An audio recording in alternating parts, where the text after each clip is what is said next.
De nombreux jeunes sud-africains auraient répondu positivement à l'appel de l'État islamique. Des dizaines d'entre eux seraient déjà partis pour l'Irak ou la Syrie ces derniers mois. Le gouvernement se dit inquiet et les experts se demandent si celui-ci peut arrêter leur recrutement. Une bataille des cœurs et des âmes est en cours dans les mosquées d'Afrique du Sud. De nombreux jeunes qui viennent ici pour prier sont une cible de choix pour les recruteurs de l'État islamique. Les musulmans d'ici, sous le patronage du Conseil des Oulémas unis, ont lancé une campagne pour appeler les musulmans à être prudents. Ils essaient d'identifier les plus vulnérables d'entre eux et de les empêcher de partir.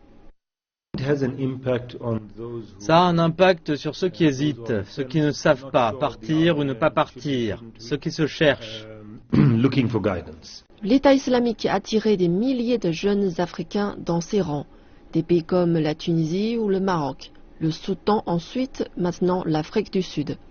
L'Agence de sécurité nationale de ce pays se dit inquiet, particulièrement du recrutement en ligne.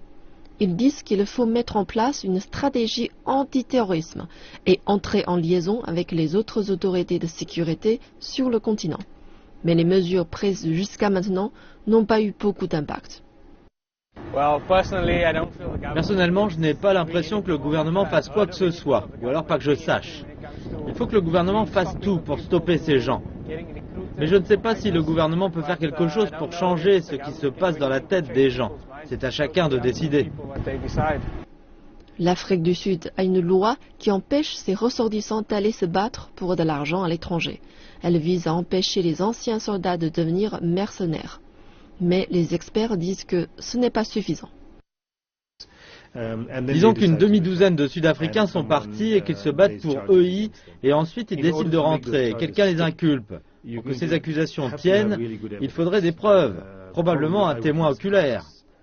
Les combattants de l'État islamique sont connus pour utiliser les médias numériques afin de faire la publicité de leurs exploits. Or, peu dévoilent leur véritable identité.